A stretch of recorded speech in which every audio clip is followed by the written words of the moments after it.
Manchurian soup, tomato soup हे आपण नेहमीच पितो, पण पावसात जर का तुम्ही पाया सूप प्यालात, हा हा हा काय भन्नाट कॉम्बिनेशन आहे ना. मग अशाच एका पाया सूपची रेसिपी मी तुमच्याबरोबर शेअर करणार आहे. करायला खूप सोपी आहे, भरपूर अशी ऊर्जा देणारी ही पाया सूपची रेसिपी आहे. तर पाया सूप करण्यासाठी इथे प्रथम मी भाजलेले पाय घेतलेले आहेत.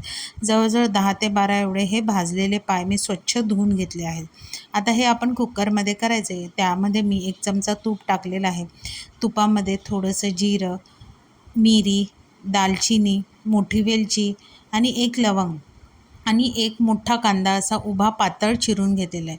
छान असा तुपामध्ये खमंग परतून घ्यायचा. आता चव येण्यासाठी त्यामध्ये आलं, लसूण, मिरची ह्याची मी पेस्ट घातलेली आहे. आलं लसूण छान परतल्यावर त्यामध्ये हळद घालायचे आणि धुतलेले पाय घालायचे.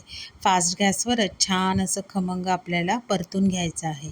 आता छान असं परतून झालं की ह्यामध्ये मी एका साईडला एकदम उकळी आलेलं गरम पाणी घालायचं आहे. पाणी इथे थंड वापरायचं नाही आहे, त्यामुळे सूपची जी चव आहे ती निघून जाते. छान उकळलेलं पाणी घालायचं आणि त्यामध्ये मी कोथिंबीर घातलेली आहे. देठासकट कोथिंबीर घातली आहे. थोडं पुदिना, मिरच्या आणि तिखटपणासाठी काळी मिरी पूड घातलेली आहे. चवीप्रमाणे मीठ घालायचं. व्यवस्थित सगळं मिक्स करून 5 ते 6 शिट्ट्या आणेपर्यंत आपल्याला इथे पाय शिजवून घ्यायचे.